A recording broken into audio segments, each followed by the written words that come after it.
Hello, everybody, and welcome back to the channel and another video. Let's play the intro and get right into it.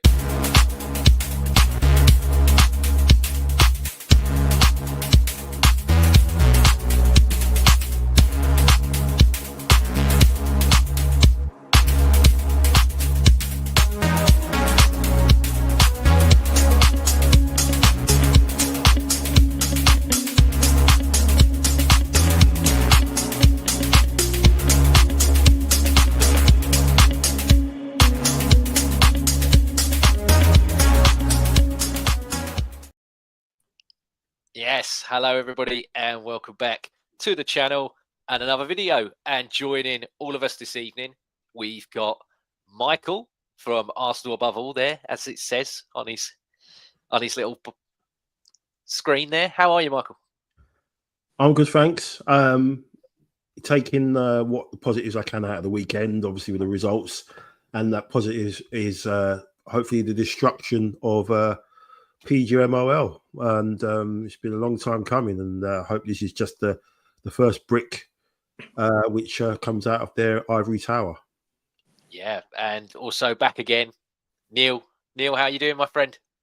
I think people are probably getting sick of the sight of me on your channel, so thank you for having me on. Never. Pleasure to be here, and lovely to always be here with Mike as well. Again, I get confused because sometimes it's the other way around at the top, but you're in charge. What's that? Do you want me to swap them? Will it help? Well, no, I think it's just dragging and dropping, so it's not hard. I don't have to do anything advanced. It's not beyond my capability. No. You stay where you are. No worries. And I know exactly where to throw this next question, so I won't throw it your way, Neil. Mike, before the game, obviously, lineup-wise, exactly what... Well, actually, no, funny enough, it wasn't exactly what we expected because me and Neil did the show beforehand, and we thought that obviously Havertz and potentially Monsieur Rice wouldn't be in there. But, yeah, everyone was in, and also he went to Trossard finally. I don't think so, buddy. And even though Martin Odegaard has been out for however long he's been out for, he brought him back in. But when you saw the lineup, obviously, I know hindsight's a wonderful thing, but when you saw that, what did you think? Because for me, I thought I was ecstatic that he finally actually did drop Trossard, because I didn't think he ever would do it. And also just obviously having Odegaard back, I was like, regardless of if he's playing on 1 foot, you got to play him. So, but yeah, what did you think? Yeah, I'm like you. So I was happy that it seemed like he's got his full strength team out. There's a debate on whether Timber goes over to the right and maybe Calafiori goes in on the left, and and that's that. But just great to see Odegaard back, and you're just wondering how long is he going to last? Is he going to do an hour, or less? And I think it made the right call on Trossard coming out. Martin only kind of has decent games against Chelsea, especially at Stamford Bridge. He scored that goal from that mad run he did a couple of years ago, didn't he? When he left Kante eating the turf, and but no, it was great to have that lineup out. You just hope we can get a run of those guys in the team. But obviously, straight away we know that's not the case because one of them, which you might touch on later, is having an EOP. But no, I was delighted with that. I think Trossard had to get taken out. He's just not been at the races for the last couple of games, and it was getting a bit ridiculous now. But no, I just hope we can just keep things going after international break, James, as much as we can, get as much people back and have them playing in the positions that they should be playing in, rather than maybe moving people around, square holes, round pegs, whatever, with Partey, right back and all that stuff. If we can just keep people in their positions, we can go on a run now, which we need to, because obviously the results. Yeah, I was in a bit of a hole Sunday night. I think I messaged Neil, and I said I haven't done a show myself because I was just kind of so despondent. It really hit me Sunday. I don't know why. I just thought, we just want to get this title over the line, but I was happy with the lineup, and it's just great to see Odegaard back. He was superb. But yeah, I'll hand it over to Neil. Yeah, Neil, I know obviously you don't like the lineup questions, but yeah, just more so on your initial feelings when you saw it instead of, I know you don't really like talking about the positions and the players and et cetera, but feelings wise, when you saw that go up on Sunday, did you have the lift? Obviously, like what me and Mike have said there, seeing Odegaard in there and seeing players that you thought weren't going to be playing in that game actually play, or did you still, like we talked about when we did the show about just can I have an Ethan in there as well as an Odegaard, please? That's Or it. That's yeah, that's basically it. Apart from that, I was pretty ecstatic with the lineup. I thought, wow, that's literally our strongest starting 11 that you could possibly table against a team which has suddenly found form this season, who's playing quite well, and it's going to be difficult to beat for a lot of teams. So I think this is the greatest way we could potentially play them at this time, and hopefully we'll be able to put something together. So no, I was quite pleased with it. Just upset about Ethan yet again, but yeah, other than that, fine. yeah, and I mean in terms of the first half, I thought that we didn't start necessarily great. I mean Palmer. Or as I like to call him, Casper the Ghost. He had that one shot from range that David Raya dealt with. And well, Neil, you're laughing. I'm being told all the time this is the best player in the world. Well, I see him have one shot from long range. What else did taking the bias aside, I can sit here and say how he's a fantastic player and he can do this, he could do that. He's all singing, he's all dancing. Well, he didn't against Arsenal, But my dad, right? I will say to him constantly about how I rate David Beckham as a footballer. He will constantly tell me no, he won't. He will not have anything about David Beckham. He won't have it. And he's like, because he never had a good game against Arsenal. I tried telling him he did score a goal against us in '99, I think it was. I think he did score. But Yeah, yeah, semi-final. he still won't have it. But yeah, but Palmer for me, like I said, Casper the Ghost. I didn't see him at the weekend. Now I will caveat that with what I will say a bit later on about one of our players. However, other than that one from range that David Raya made a good save from, I didn't see him at the weekend, Cole Palmer. I was wondering when they were going to bring him on. Gusto, though, he had another one as well. He headed it over the bar. And then Martinelli, he has a chance in the first half and he fluffed his lines, didn't he, Michael? He did what he did for the goal is what he should have done for this first chance. Yeah, it was really weak. I don't know what he was doing. He should just put his foot through it. He kind of side-footed it and just didn't have any power. And even then, it looked like Sanchez almost tried to, palm it into his own goal. I mean, I don't know how they managed to end up getting him. He's a shocking keeper, but yeah. Apart from that slow start, when Thomas Partey and just seemed to be not switched on at all when Palmer had that space. Yeah, I think we kind of gradually grew into it because then obviously we had the opportunity that fell to Havertz after that as well. So yeah, it was slow, and there were a lot of times where it seems like they weren't getting the ball over to Odegaard a lot.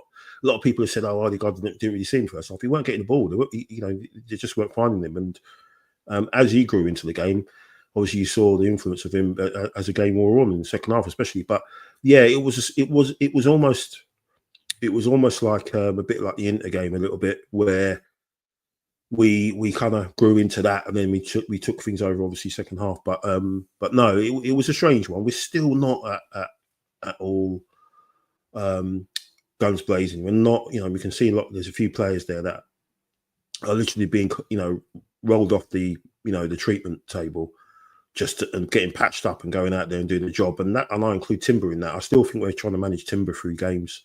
He doesn't look absolutely great as well. Ben White, obviously, again, mention him.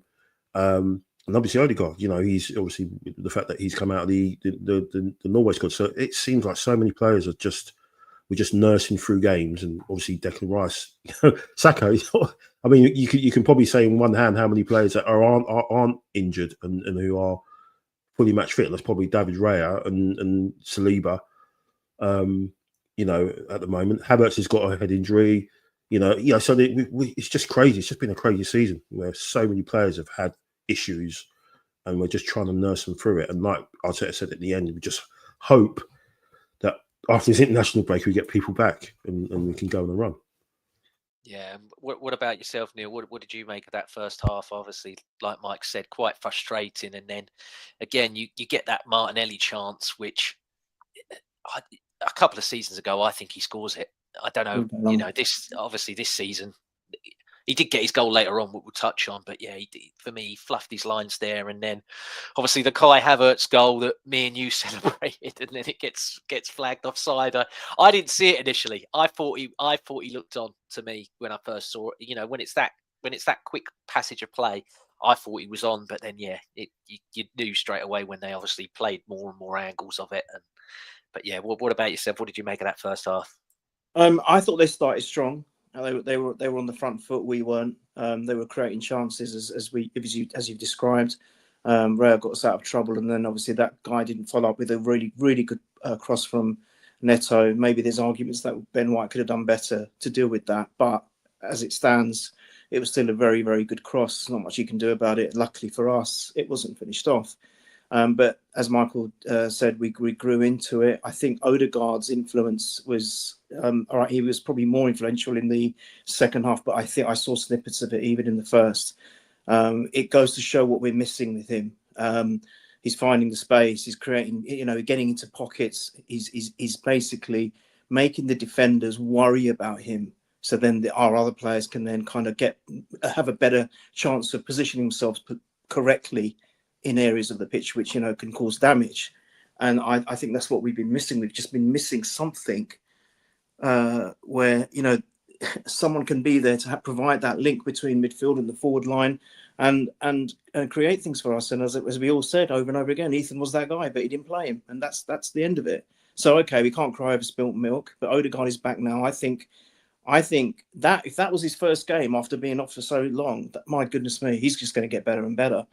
So I'm actually quite positive going forward. I know I'm jumping ahead a little bit ahead, but just to mention that, I think I'm feeling a lot better than I did maybe 2-3 days ago. But yeah, we grew into the game, and then yeah, like you said, Martinelli. I just a quick touch on him.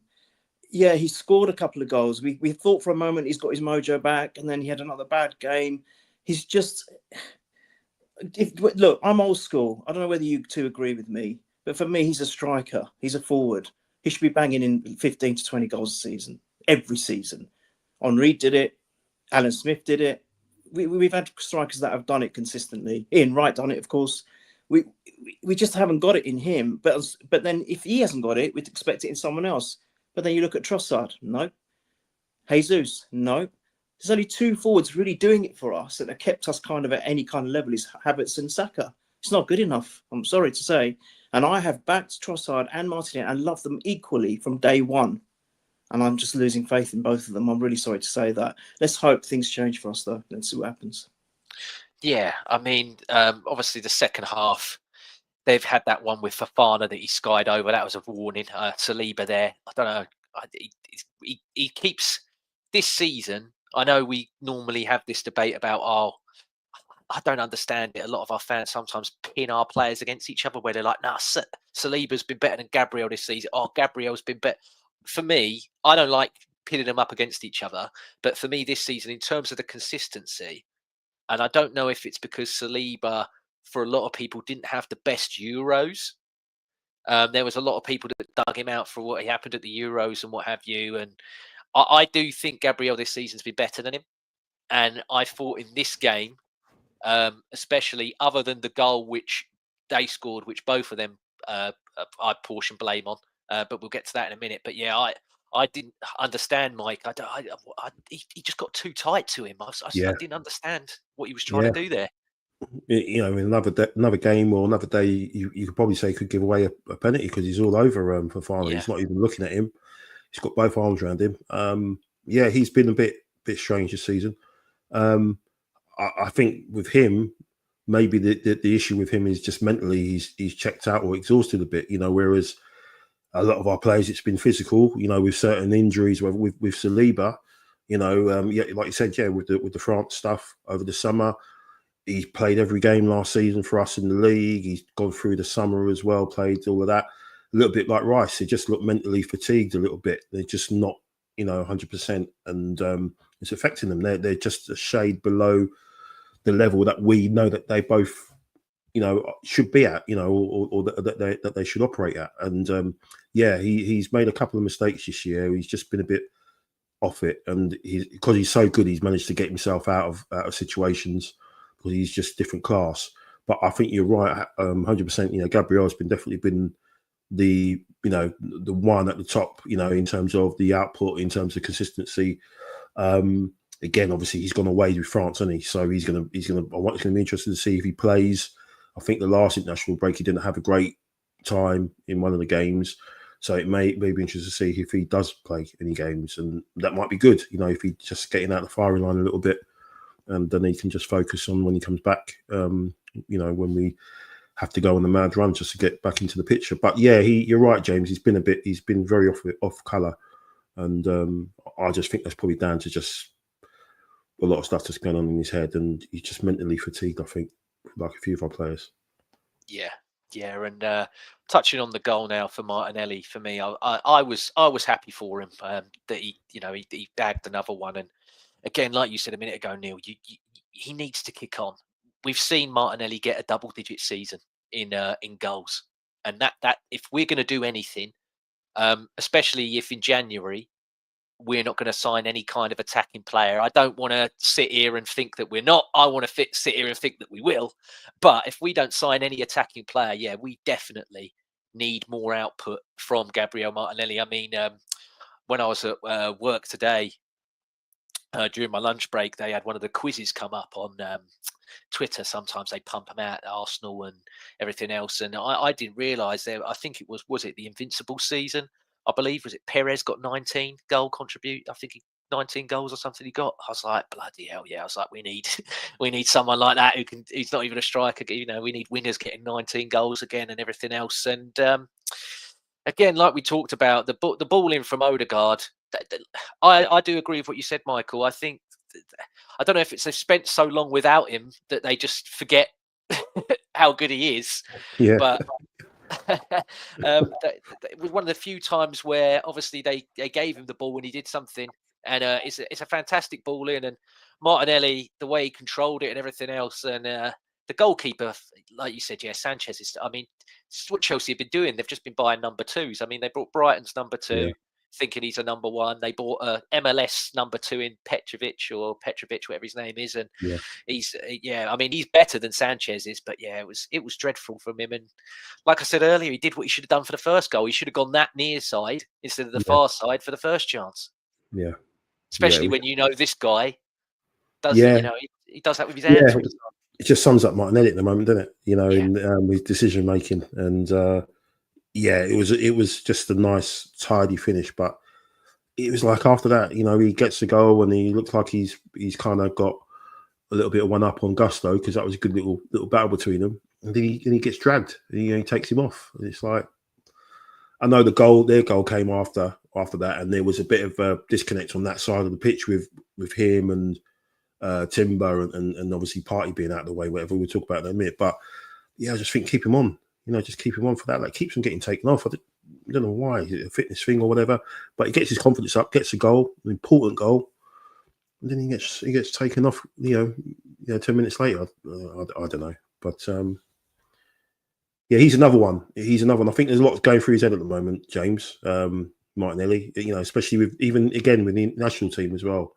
I don't think things are going well for him there. He got injured at there last time, didn't he? So, we just seem to be. Is it physically or mentally? We're screwed at the moment, our players. I don't know what's going on. Just mentally. Yeah, I mean, obviously, just before I throw it over to you as well, Neil, just coming back on what you said there, Mike. I did think to myself, like, okay, he's just done them. Like, he's just got to go. Leave him on. I know. Obviously, you probably want to take him off a bit late. You're not going to let him play the full 90 or whatever. But I thought, he's got his back up now. Leave him on for a few more minutes because they're on the ropes here. And it just all went wrong, Neil. I mean, their goal. It's another week where it's another player that all the great Arsenal fans on Twitter that call you out for having an opinion that differs from the one that makes them believe that they're the greatest of all fans. The ones that police fans and don't like an opinion that isn't super happy clappy all the time and sunshine and rainbow opinions. It's another player that they all told me in the summer wasn't good enough to play for Arsenal scores. I'm like, he looked quite good smacking that ball from range against us. A bit like Isak, who isn't good enough to play for Arsenal and scored that goal against us the week before. And in a couple of weeks' time, when we go away to Sporting Lisbon in the Champions League, if a certain Swedish striker scores again there, I'll be straight on it going, oh, yeah, is that another player you told me isn't good enough to play for Arsenal scoring against us? Just seems to be a pattern of things that keep happening. But yeah, the goal, Neil, Pedro Neto, where'd you portion the blame here? Because there's so much that goes wrong before. Well, Neto, for starters, I thought was giving us lots of problems throughout the whole game. So let's not forget that he was playing pretty well. He's giving Ben White lots of problems.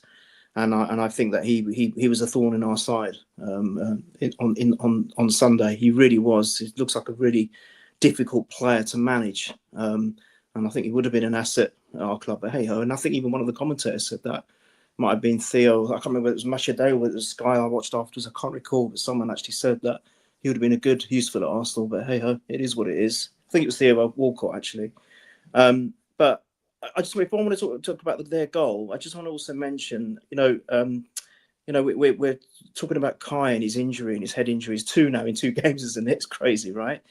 But even for the goal which wasn't allowed, I just want to go back on that just for a second, and it just goes to show how strong this guy is. He had, I think, 2 or 3 of their players around him, and he still was able to just get past, not let them affect him. Stood strong, used his strength, and he still got the ball in the net. And it was a good finish, actually. It's a shame it was offside because it was a really clever move, even from Rice, who I don't think has been on it at all this season. But that was a little bit of inspiration from him. And for me, forwards-wise, it is just all about Kai and Saka this season. I can't really give anyone else any kudos. Yes, Martinelli scored. I think he had his backup. You're right. And, the problems, mental problems or whatever they are, I am going to be a little bit ruthless here. They're professionals paid an awful lot of money a week, right? I don't give a shite about your mental, right? You are paid a hell of a lot of money. People can't even afford to pay their electric bills enough, can't even afford food every day of the week. You are smothered in money. You get off your ass, shake those problems and act professional, because I won't be able to go to work and none of you two would, and be unprofessional in your job. You'd get sacked. You get the P45, you get your verbal warnings, you'll get the HR process, and you'll be out the door, right? So I don't want to hear about none of that. Yeah, injuries and things is something you can't legislate for. But your head, tiredness, deal with it. Yeah? You're paid enough. Sorry, I needed to get that out. Their goal. No, I think you're right. I think it's spot on. Their goal, I think it was a multiple error there. Number one, I couldn't believe the space he was given. Martinelli just stood there like a statue, just watching him, literally just watching him. And I thought, what are you doing? That's the first thing. Then I think it was Partey and Gabriel. They were just too far apart and they didn't close in on him. He had a box of space. And you just saw it coming. And you knew whether he didn't know at that time, especially if he was going to score it, but he had the space to make that shot. And I think Odegaard has scored a couple of goals like that, if I recall. Very, very similar to that.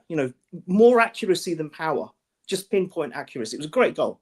Great goal. I'm not going to take it away from him. Brilliant goal. And Timber, for me, was the only one who made an effort to try and close him down. That was it. So I pushed the blame to 3 players: Martinelli, Gabriel, and Partey. Maybe there was someone else as well, but we switched off. And this is what, Michael, you always used to say. I don't mind conceding goals to oppositions, but I don't like conceding stupid goals. Now, that wasn't necessarily a stupid goal, but we didn't do anything to try and stop it or to try and make it harder for him. I think it could have been avoided personally, but that's my opinion. Yeah, I mean, you're talking about the mentality there. For me, when I've watched it back and I've watched people analyze it as well, Mike, and for me, it's like, where is the communication? Because obviously Saliba, for whatever reason, is running in that left channel initially past Timber. So Partey's gone, well, I've got to stay in the middle because the centre-back has gone out left. So theoretically, basically he's playing left-back there when that's where Timber should be. You're right, Neil. Martinelli's watching. Havertz, I don't know if he's watching or if he's thinking, I probably can't get there in time, so I'm not going to bother. Rice doesn't leave the box when you think he's one of the ones who's got the mobility to get up and down and sprint out and get. It's just, again, it goes back to the classic, like I've always said, at Arsenal, when one person fouls and you normally think, oh, if one goes down, someone can bail them out. They all just go dominoes, don't they? I don't know where. For me, I'm like, communicate with each other.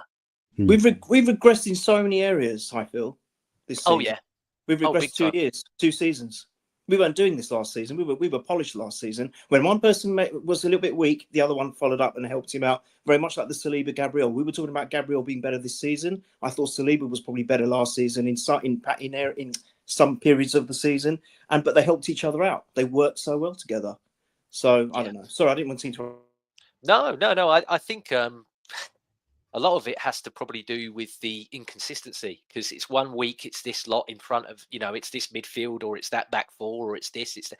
So where it keeps chopping and changing, they can't really form any relationship. But I do agree a bit, Neil, with what you said earlier in that, for the amount that you're paid and you're all international caliber players, you all train with each other every week when you can, when you're all fully fit and what have you. But I mean, it's no real big excuse for me. But Mike, what about yourself? Where do you, portion the blame for the goal?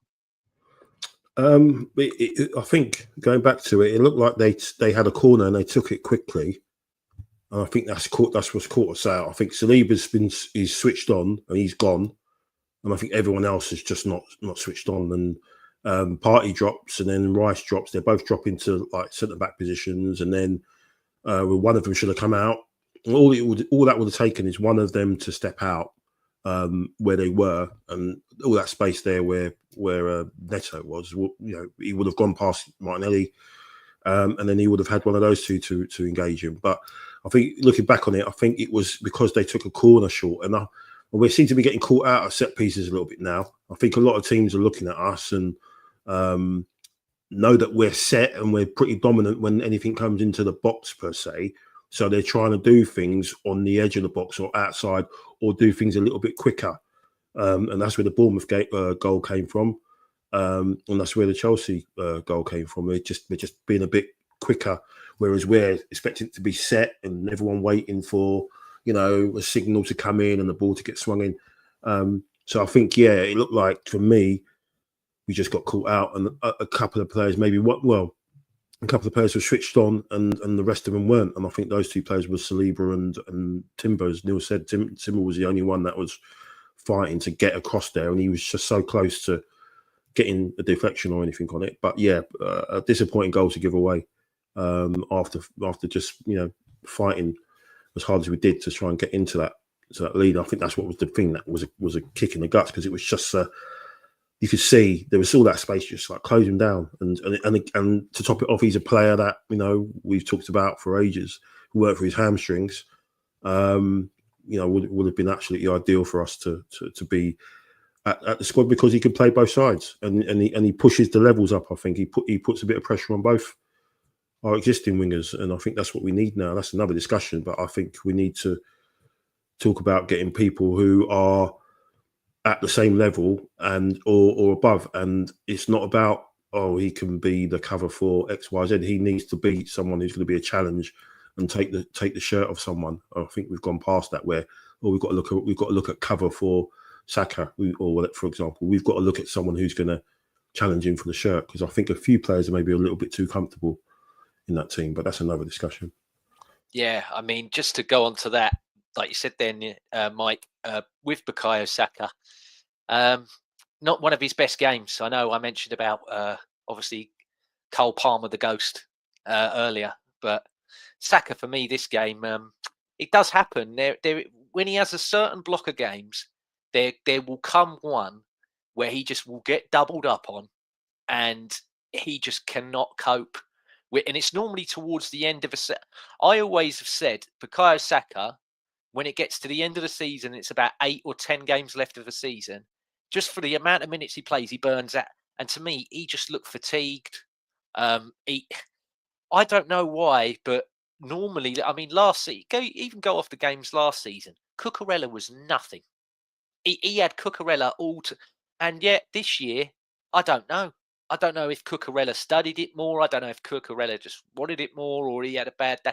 he didn't want none of Cucurella this weekend. Just gone. I was baffled, and Yeah, obviously Maresca brought him back in, didn't he? Sorry, James, yeah, because James was playing left back, wasn't he? And he brought him in especially for that. And it's almost like he must have saw what happened in the Euro final, and thought, yeah. okay, he's got his number now, and he brought him back in. Sorry to interrupt. No, you're right. No, I mean, and he ended up obviously coming off with an injury that Arteta after the game said wasn't great. But I don't know. I saw a lot of people online saying it was more of a bruised ego than anything else.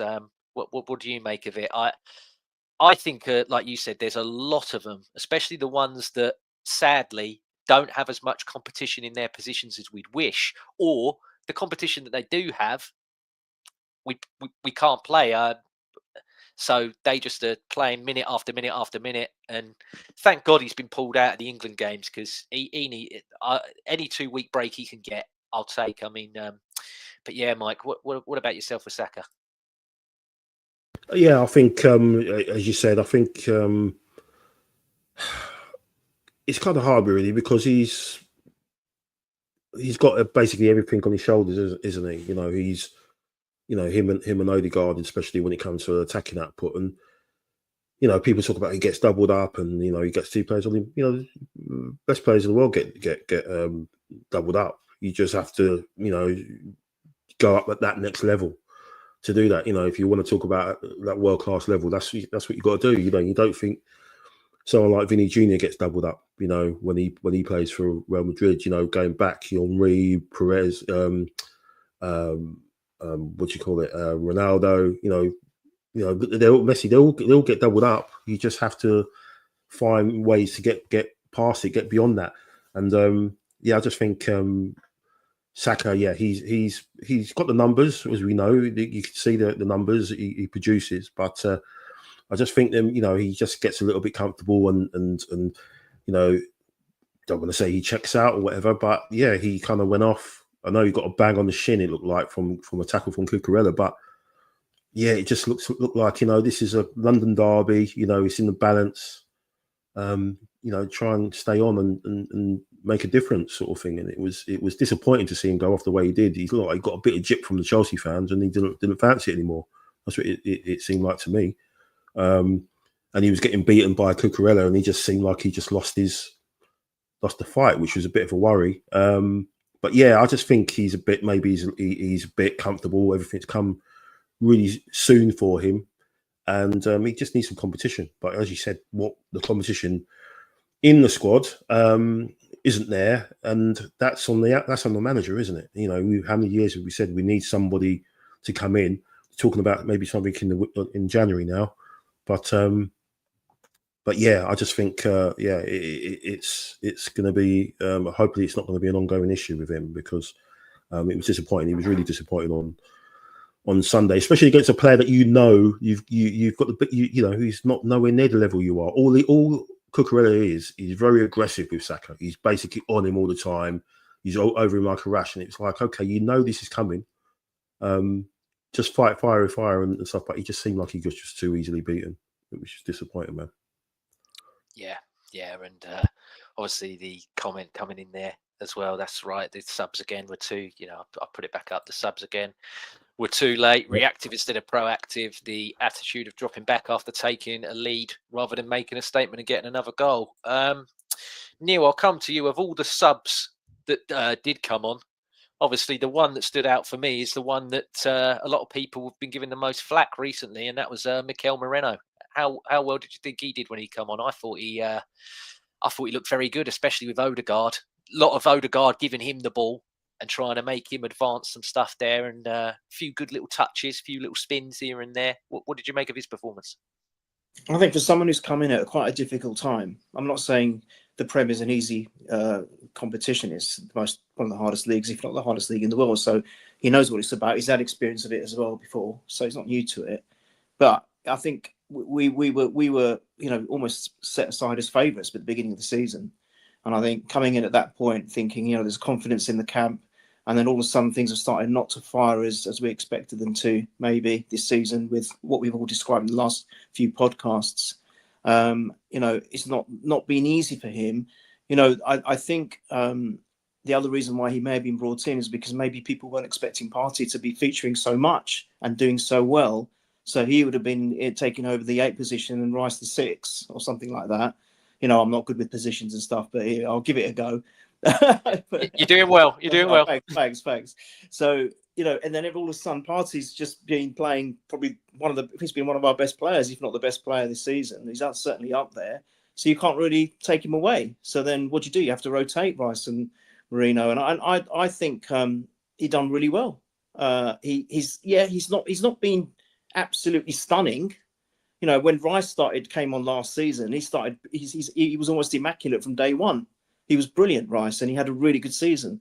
But at the end of the day, I think there's a good player in Marino, and I'm going to give him a chance because I was one of the ones that never had a problem with Kai, but I just didn't understand what his purpose was. And then look at how he turned into from January 2004. Arteta has seen something similar again in Marino, and I think he's going to be a really good, useful player for us. Maybe kind of Xhaka-esque, someone that we've missed. He's very much like akin to the Xhaka of his final season, which probably was his best season he ever had at Arsenal in his career. And he can move forward. He's always forward thinking. And most importantly, he's getting in the box. He had a couple of chances where he could have done better, maybe, or maybe got a bit of luck on his side and finished off a goal. But he's at least getting into positions. I've found Arsenal wanting lately, back maybe a little bit akin to seasons of past, where we do have the speed and we get someone up to the top, but there's no one following it up. Absolutely no one following it up. And I think now Marino, he's getting into the box and he's making a nuisance of himself. And I think he's a really strong player as well and a clever player on and off the ball. I think he's a really useful signing. I think initially he was brought in, as I said, for rotational purposes, but I think now maybe with the Rice not being quite with it, we might see a little bit more of him than we may have first expected to. So yeah, I like him. Yeah, and I mean, one of the other subs that come on, Mike, I'll go to you for this one. Obviously, Saka comes off, and as I've now called him, Bonnie Blues, as I like to call him. This game at the weekend, this guy had his head down and his arse up more than Bonnie Blue. It was unbelievable. He just throwing himself on the ground needlessly. And again, it goes back to what I've said for weeks, even on your show and other shows that I do, in that some of the players that are first teamers probably think, instead of being an 8 or a 9 out of 10, I can still be a 6 because who you bring on, they're no match. And a lot of people say that Arsenal tank the value of our players just by how we keep them alive. But I think some of these players do it to themselves. Yeah, I think it's attitude.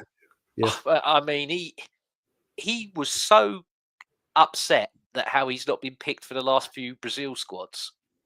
And I'm like, well, people go, oh yeah, but Richarlison gets picked over it. And I'm like, well, yeah, because Richarlison don't come on and throw himself on the ground like that. I mean, if Richarlison's being chosen over you, you really have to look at yourself. You really have to look at yourself. I mean, 100%. Speak to me, Mike. What do we do? What do we do here with this guy? Well, I think you're right. I think it's the attitude, and we've heard there's been stuff about Sterling, hasn't it, as well? The club, or Arteta's not happy with the way he, has put himself about in training, or not put himself about in training, I should say, and his attitude and what have you. And I think you can look at it now. That's probably how Aaron Ramsdale, is sort of tanked his value, as you said, because his attitude went off a cliff.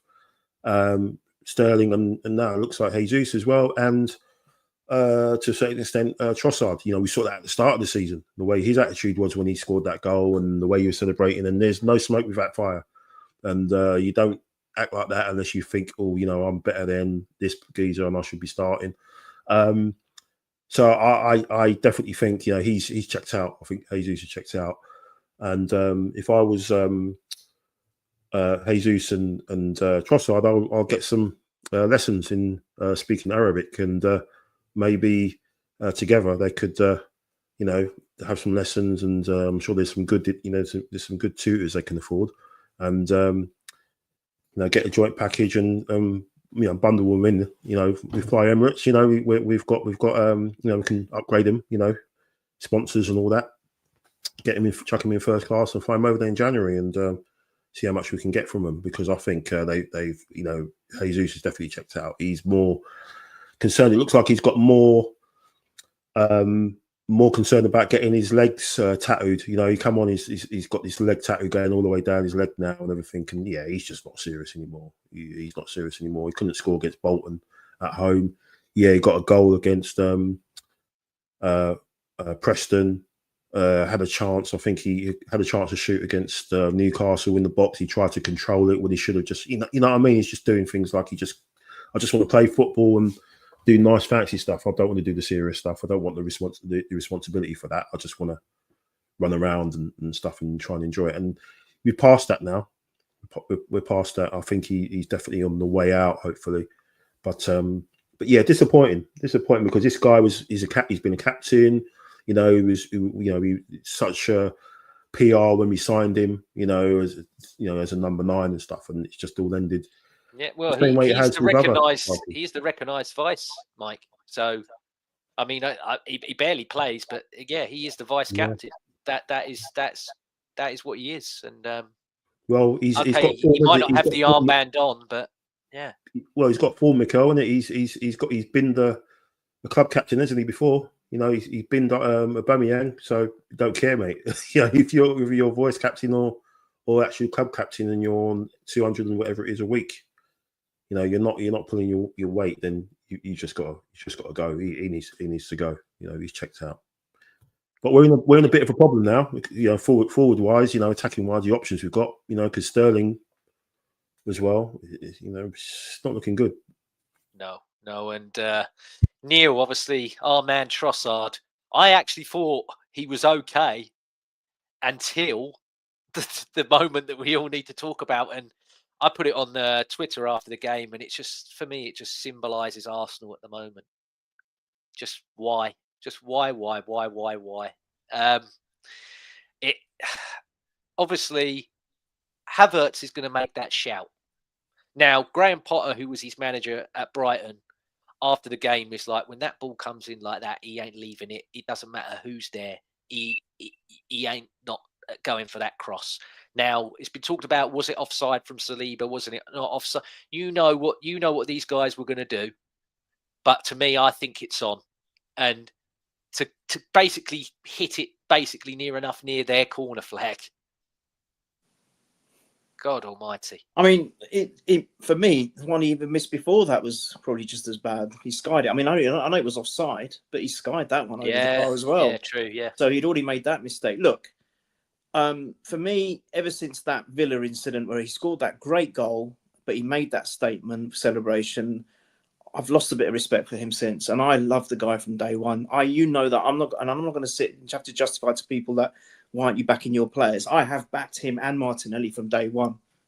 Really backed them. But I've always said that I prefer him as an impact sub. Okay, he's done that. Arteta had him featured as that in this game. Probably was a little bit better than he has shown up in previous games where he started. But he's still not doing it, is he? Whereas before, he used to come in. This is how I used to see Trossard.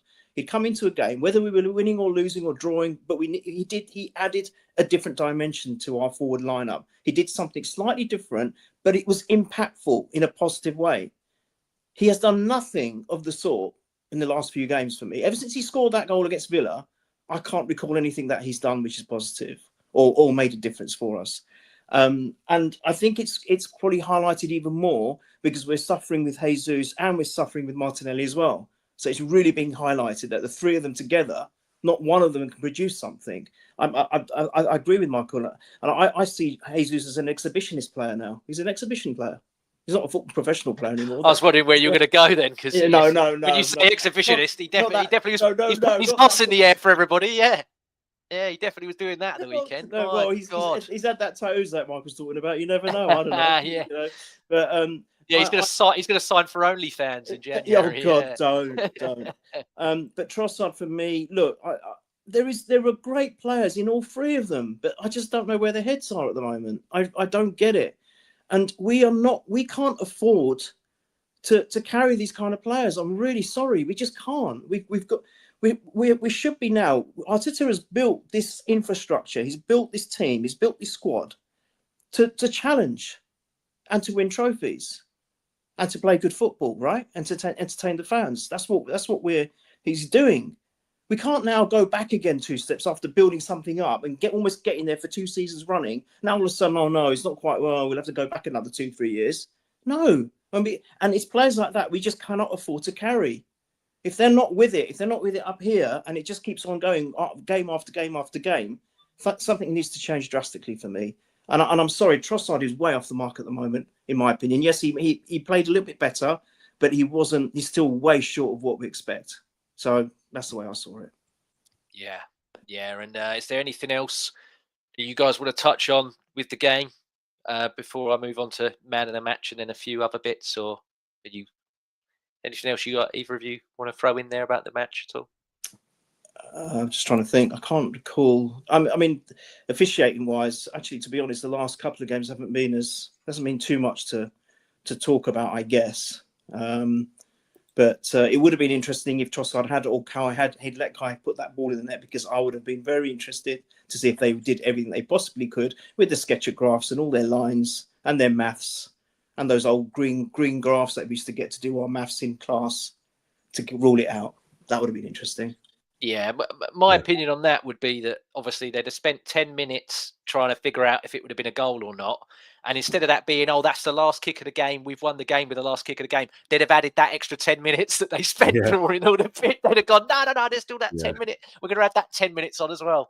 That's what I think they would have done. But yeah, in terms of man of the match for this one, for me, it was very easy. I don't know if you guys will have another player. For me, Martin Odegaard, I think to play like that after all that time out, it did show, like you said earlier, Neil, it did show what we have been missing. And I think, thank God, Norway have been told to swivel and he's come home. Thank goodness. Yeah. And yeah, again, he's another one, 2 weeks fresh. And let's see what he can do in these 2 weeks when we come back.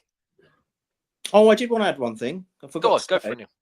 Just an opinion. You guys might not agree, but the Saka coming off, I'm just wondering if there was a little bit of a tactical play in that, in the respect of, we'll make it out that his injury is worse than it is, and he doesn't have to go for international duty. I'm a bit of conspiracy there, but I don't know. You never know. I know it's the cost of a game and maybe losing a game or potentially winning one.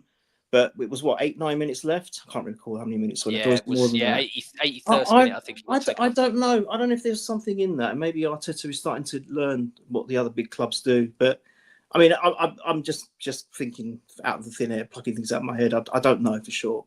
And I will say, I know Saka again didn't have the best game, but I did see snippets of him and his relationship with Odegaard coming through in that game, and that's positive. Again, that's another positive. I don't want to bring this podcast down. I think there are a lot of positives and it all centres around Odegaard's return, all of it, to be, in my opinion. And I just want to give a little shout out to Raya. Yeah, he's come under a bit of stick as well, but there were some times where he's starting to look his imperious best again. So I just wanted to give Raya a quick shout out. Yeah, no, he collected everything, didn't he? He stopped everything at source like he used to, like he was doing last season. Just first ball comes in the air, bang, that's mine. Launch it out, give it to somebody. Yeah, no, there's been a few points this season where he's been laying on the ball and eating the time up, and that's not David Raya. That's to me, that's not what he's about. So, yeah, no, he looked back to his best. I do agree there, Neil. But also, I'll come to you first, Mike, because Neil brought it up earlier. But we've got the international break now. There was a few tables that flashed up today whilst I was at work that I took a little bit of notice of, especially from the Premier League account themselves. And they had the form table of at home and the form table of away. Arsenal, obviously, 6th in the table at home out of all the sides in the league, got the 6th best home record, played 5 games, got 11 points. We're 8th away from home, 6 played and 8 points. And again, another thing that I totally forgot. I didn't notice. Just didn't know. Havertz and Saka not scored at all away this season. Neither of them have scored away this season. And our best attacking player is Gabriel with 2 goals, and that's the one at Spurs and the one at Man City. So our centre back is our best attacking threat away from home. Yeah, it's crazy, isn't it? I think that's one thing we got to look at, and hopefully Odegaard will rectify it. But just quickly again to touch on Neil's point, but I'll still stick with you first, Michael, and come to Neil after. Neil, you're saying about the regression of 2 seasons, comparing 11 games with our last 3 seasons. We're behind last year by 5 points, behind the year before with 9 points, and even behind the year before that with 1 point. So we're actually we're behind on the last 3 seasons.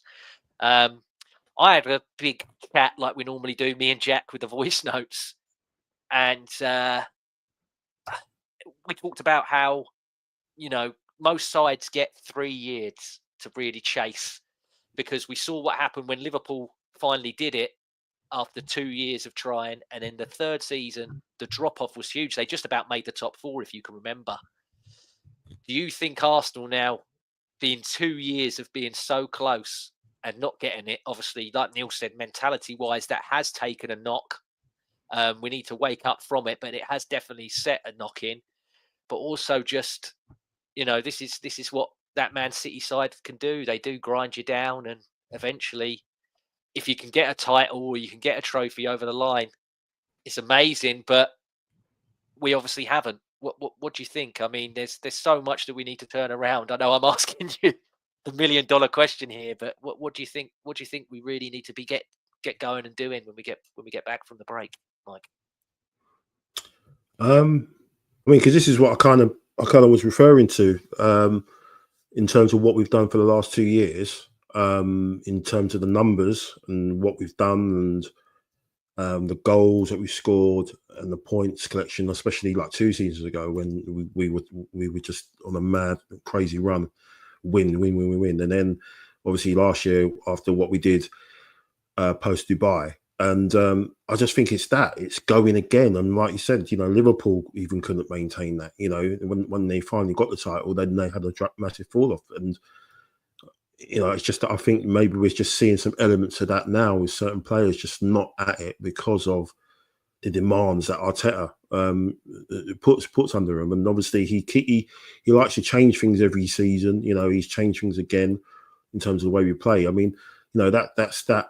You know, that the Premier League have put, you know, that doesn't take into account that we've played 2 of those away games, you know, with 10 men after 40, you know, well before, you know, one from on for 45 minutes and another, you know, even further than that against Bournemouth. So you take that into account, and that reflects on the stats as well. Do you know what I mean? Because that wasn't the case last season, and our discipline last season was amazing. You know, we were choir boys last year compared to this season, so they don't take that into account. So that's why some of those figures can look really, that's a bit, that doesn't look right. But then you think of it, okay, well we've had 3 sending offs, obviously 2 of them away from home. I just think, you know, we need to have a reset. You know, it seems like everyone's going crazy now with all these dropouts, and despite there being 8 players, I don't know if you've noticed, being withdrawn from the England team. Who's a picture that you see all the time? Saka's picture, isn't it? You know, because he's the ringleader. You know, even Harry Kane's coming out saying, "No, I don't like it. I don't like it that we that the players have gone home." And England is the most important thing. You know, that it's more important over club for him. You would say that you've not won a trophy, have you? And the closest you've got to winning a trophy has been with England. So you're going to say that, aren't you? Anyway, so for me, reset. You know, use this 2 weeks as a kind of mini Dubai. I said in the chat, just get the sunbeds in. You know, get the steak in. Fly him over. Fly that Muppet over. You know, and you know, dress it up. Get the sand on the Emirates on the Emirates pitch for 2 weeks. Do whatever you want to do. And, you know, just get this run going again and get people healthy. And we definitely have to get something. We need to do something in January. I know there's talks about Kudus, and we might, I don't know if we didn't mention that later on, James, but we have to get someone. I know that, you know, as well, they, you know, breaking news, Arsenal are going to fly out to America to talk.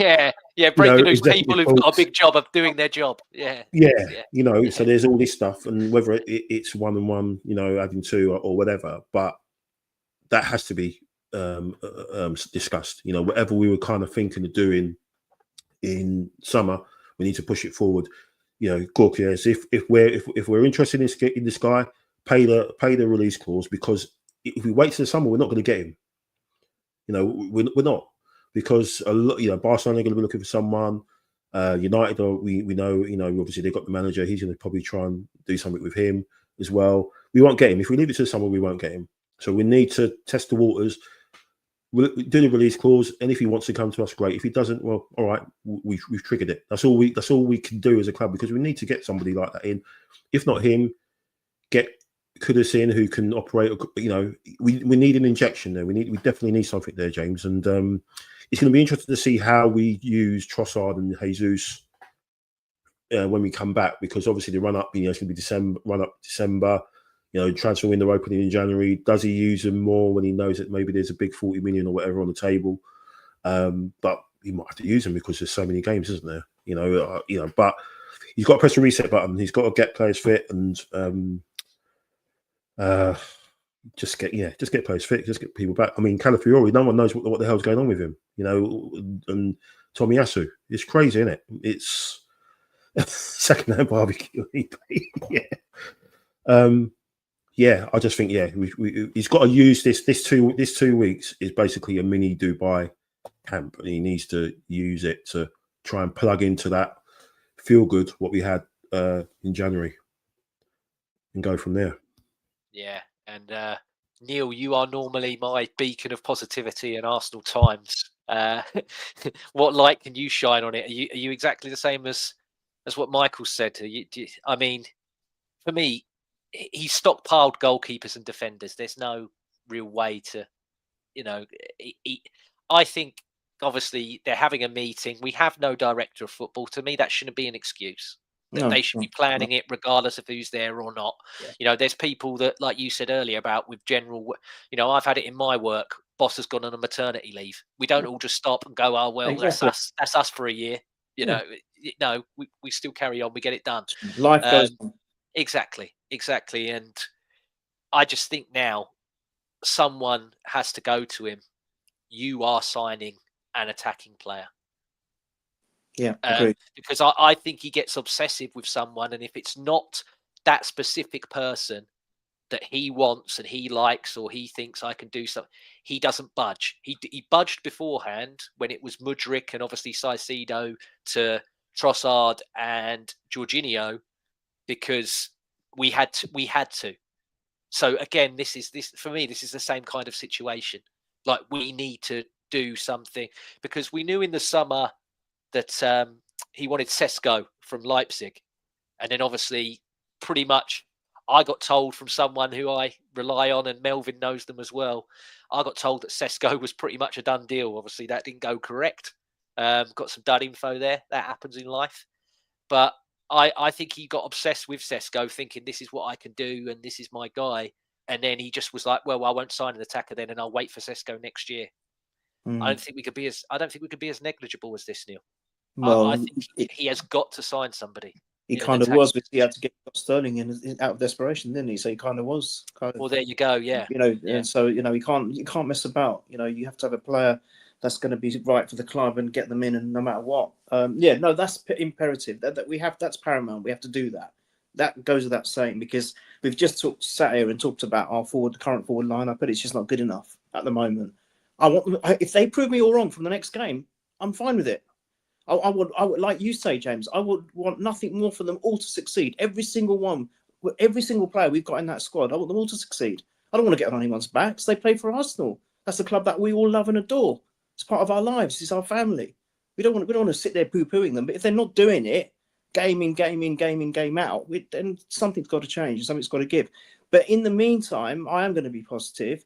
I liked what I saw with Odegaard. I think we're going to get that creativity back. And I think some of the forms are just going to somehow spark back into what they were last season. And I think we're going to go on a bit of a run now, hopefully, fingers crossed. But I do think that. The other thing is, they need to, I know I'm contradicting myself a bit here, but in terms of mentality, and now look, I love Raya. I love what he does. And I do like the way what he says in interviews. But there's one thing I kind of didn't agree with, He said, "Oh, look, we obviously try and get the win, but if we don't get the win, then, you know, we don't want to lose." I don't want that mentality. You have to win every game, mate.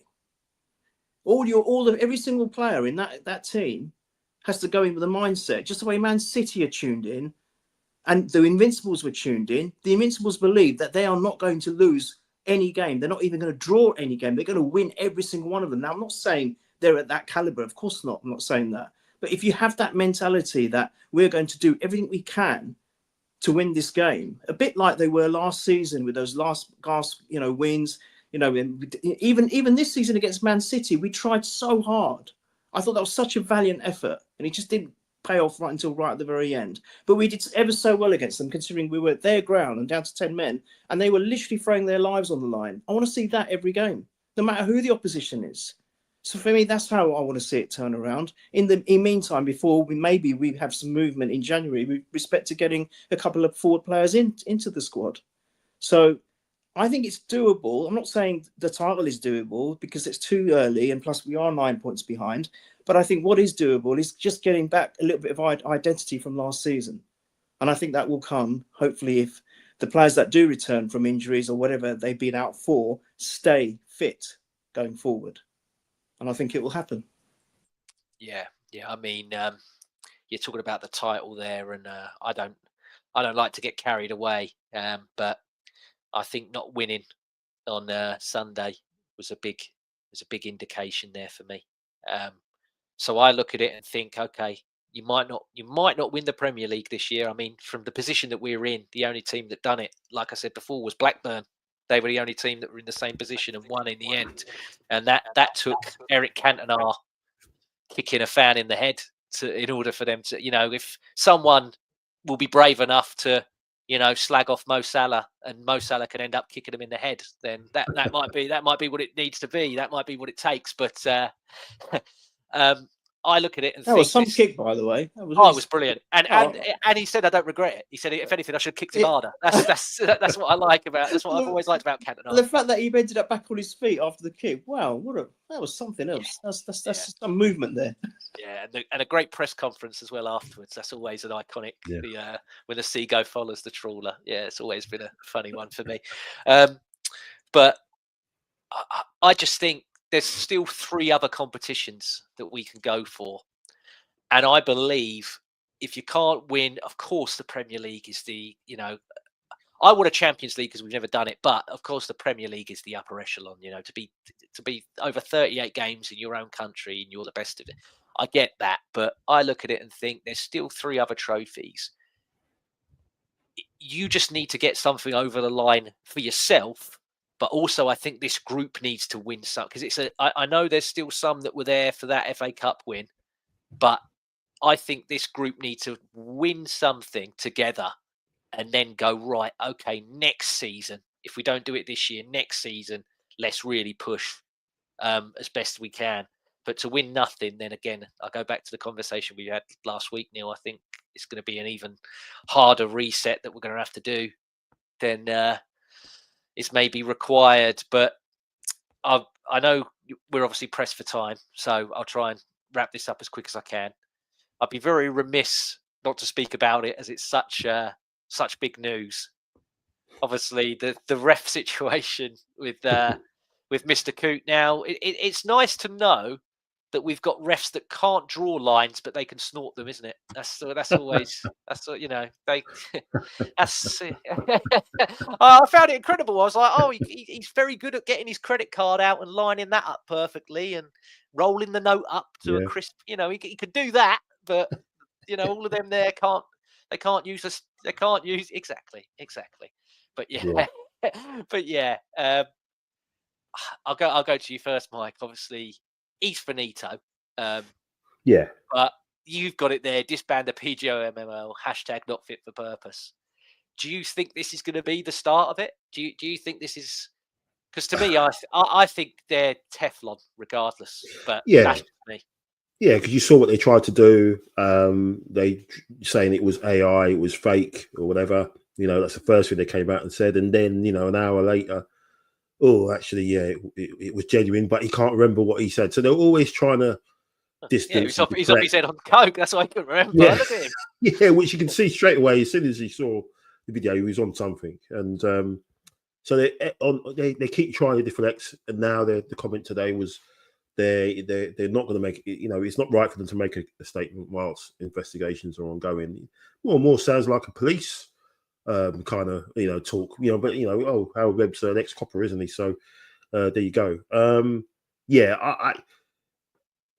It kind of throws all the stuff that everyone said in the past, Darren Lewis and all these journalists and whatever said, fans talking about referees having biases against clubs and individuals. It's just all tinfoil nonsense. It's, talking about conspiracies and what have you. And this is proving the point, and we've known it. We've been, on the receiving end of it, for how many years, Mike Dean, he's come up with an interview again with Simon Jordan saying the same things again about, how he used to, he didn't send, someone to the VAR because he didn't want to get his mate in trouble.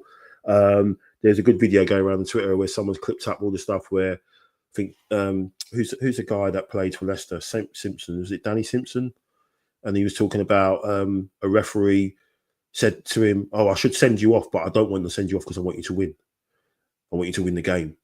And everyone's laughing about it, but you're thinking the ramifications of that. And how often have we been on the receiving end of things where, letter of the law, and then the next game, someone else, doesn't want to spoil the game, so doesn't want to send him off. And, that was Kovacic last season. So I hope, James, that this is the kind of thing that will have a little crack in the dam as such, and more stuff comes out, and someone's doing a fake shake thing. Someone's embedded deep cover investigation, and they've got all the information they want, and they'll just blow it up. But it's time for the clubs to stand up and say something, because there needs to be more transparency. Because we all know they're not fit for purpose. They're not. They haven't been for years, and enough's enough now. And it's interesting to see what happens next couple of weeks and how it plays out. But he's done. He's finished. It's absolutely finished. Yeah. And you mentioned Mike Dean there as well. And I found it hilarious that his interview yesterday, that I believe he was, I believe the paymaster at Sky had him on one of their programs. And he basically said, I think it's wrong that someone's filmed this, and really, wasn't blaming the fact that one of his fellow professionals has clearly, because when he's speaking, this was the lockdown season. So clearly he's been out somewhere, gone round. So he's probably breaking the lockdown rules, which again, that's, let's not really get into all that, because I know that's a sticky wicket for a lot of people as well. Yeah, no one said nothing about the xenophobia. No one said about that. Nothing about that. There's that as well. But I'm like, it should have been, he's been let down by his friend, and we shouldn't hammer him. We shouldn't lose his job over it. It's just all. It's a club, isn't it? When he did that interview, it reminded me very much of, do you remember years and years ago, and sorry, Neil, to relate it to something that you're probably going to be like, oh, for goodness sake, James, but Hulk Hogan years and years ago got one of his friends, let him sleep with his wife and filmed it. And he basically said, he went mad with the N-word on a rant for God knows how long. And all he did was basically say, I'm sorry, I let myself get filmed in that situation. He didn't apologize for, stating this. And there was a lot of people within the wrestling community, especially wrestlers, that were just like, this guy's a joke. And that to me, I just look at it and think to myself, like, why are you sticking up? You've got a chance here, Mike Dean, to actually be a man in a situation. Be someone that you can finally be someone, go, right, you're accountable. I mean, it's not even him that's done it, but I'm like, you're there as the representative for the rep. And it's, it's out of order that someone's released that. Like Neil said earlier, I just thought, toss her. The whole lot of you. The whole lot of you. I mean, all of them getting pictured in the place in Indonesia, which is full of the brasses and everything else like that, when they've got wives. I'm like, why are you letting people take pictures of you in basically brothels?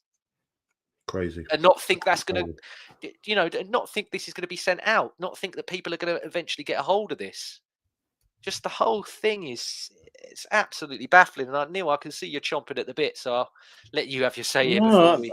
There before is we nothing leave. to say because we've said it for years. We've said it for years, and people were laughing at us and saying, "What are you talking about conspiracy? What are you talking about bias? Don't be so stupid. You're just making excuses." No, we're not making excuses. We're citing facts, and now these facts are starting to come to light. Thank God, because of an idiot that's taken the video when he shouldn't have done. I'm glad he has. I hope they are fully and thoroughly embarrassed by it. And I like Michael. Hopefully, it's the beginning of the end of them. I really do. Now, whether that will happen or not, who's to say? But it surely should now make people that may have been on the edge, on the fence about it, or very skeptical about something that people are just trying to make a molehill out, a mountain out of a molehill out of. Maybe now we'll start thinking, actually, no, there is something in this. And I was so disappointed with the last thing that Wolves tried to do, and I think that was the VAR thing, wasn't it? And no one really backed them up, apart from, was it one club? I can't recall. Hopefully now they might do something different with this, and every club will get behind it and say, no, something's drastically got to change. And it's just not on that where, the people of all walks of life, football's a big part of their lives. That's what I'm trying to say. All walks of life, whether whoever you are, whatever you do with your jobs, or you don't have a job, or whatever it is, football for them is their escapism. It's a massive part of their lives. And then to see and watch a game, which then you see is so blatantly corrupt or biased, and it's been proven to be so now, potentially with this video, it just, you want to throw the towel in and think, well, why should I even carry on investing in this? And that's damning, because football has been an institutional thing around the world for God knows how many decades. And like Michael, we were saying, how can we carry on enjoying this, and how can we watch it? It doesn't make any sense to anymore. When you've got all of this absolute bang-on stuff, which is so evident, which is happening in our faces. They were not even trying to hide it anymore. And it's happening. The decisions that are taking place are a joke. So now hopefully this might change the tide a little bit, hopefully. And go on, sorry. No, sorry, I was just going to say, Neil, just the Arsenal fans, we've got to give credit to them, the away fans on Sunday, Neil, when they started singing to Michael Oliver, didn't they? Saying it's not about you. So, yeah, you know what I mean? You've never, we normally hear referees are, or wank or whatever, but to hear that, that's specific, that's proper targeted at him, and they put the camera on him as well. So, good. You're right, Neil. It's mad that we know the names of these referees, and we shouldn't know the names of these referees. We shouldn't know them. We should just think, oh, he's a ref. But they're all kind of celebrities now. Howard Webb's going around talking to Gary Neville and Carragher, who surprisingly we haven't heard the words from these two clowns. They think they run the country. They think they run football. Gary Neville thinks he runs Labour or whatever. But we've not heard a single word from these two Muppets. They're all, he's on there, the overlap, doing their shows and whatever, and doing quizzes. They just think they're bigger than they are. And Neil, I just pray. Did you see the clip from Talk Sport, Mike, with the young kid and Danny Murphy? No. So Danny Murphy a couple of days ago was saying about, he's finished and he's done and he can't come.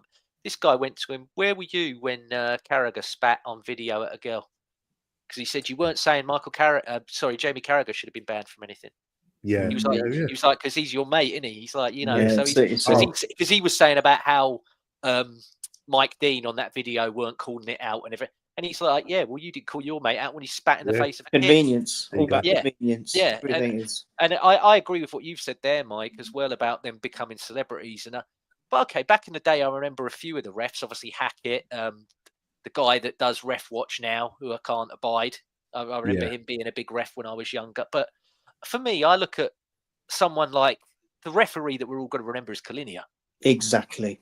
For the right reasons. Because he demanded the respect. Because he was like, don't hit me. I remember when someone shoved him and then he sent them off and they were still mouth and he ran and slapped around the face. He was like, get off the pitch. He smacked him around the back of the head and was like, get off.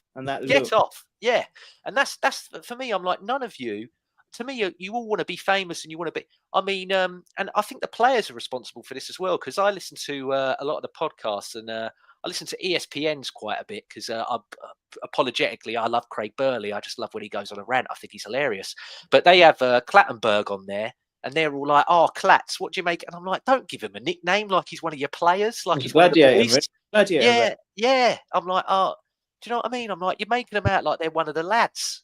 I'm like, it's a respectable It should be position. separate. It should be separate from the media. It should be separate from any kind of celebrity status. Yeah. They're doing a job. They should just do their job, and then we shouldn't hear or see any of them. And, you know, that guy that's got a show now about, you know, certain things. That it's like, what the hell? Why are we even listening to you? Why even? Is that the one with Michael Owen, isn't it? Yeah. Well, that was clipped up yesterday, and that he said, ridiculous. the Saliba decision was wrong because he should have gave him a red straight away. And then Michael Owen, as much as he tries, showed him the one against, and he went, nah, because Jota would have got back up again. And all. I'm like, done with it. He's planting him in the ground. What do you mean Jota would have? Jota, if that was given, he was not going to get. If that wasn't given and the game was going to go on, do you think he'd have popped straight back up right away? Like pop up pirate, he would have gone and got back up. He would have been rolling on the ground, being like, this guy smashed me into the floor. This whole body is a virus to the game. It's a parasite. It's a virus, not a parasite, a virus. What I was trying to say earlier, I couldn't quite get my words out properly, but football is huge. It's massive, worldwide. It's just a phenomenon. It's just absolutely incredible. And you can't have a little body like this in the UK, which is full of corruption and crap and rubbish, amateur, not even amateur, rookie novices trying to be the big men. It's just not on. It's got to change. It's got to be wiped out, and it's just got to be changed from top to toe. As far as I'm concerned, it's pathetic. Yeah, I think that's a good position to end it on. But obviously, Nottingham Forest. Now, do you guys want to do predictions, or do you want to wait until the international break, see who comes back, and 2-0. We'll talk about? Oh, there we go. Yeah, yourself, Mike. 2-0. Oh, sorry, I want to give a goal scare. 2-0 Havertz. Cool. There you go. Yeah, nice, Mike. Yeah, I'll go probably the same as last season. Was it 2-1 and probably Saka? We're going to run the games where I think we won all of them, apart from Fulham, which is coming up. So we need to match that and then get a return, get revenge on that. That's going to be tough away from home, but we need to turn up. We need to turn up in that one. Yeah, I'm going to go.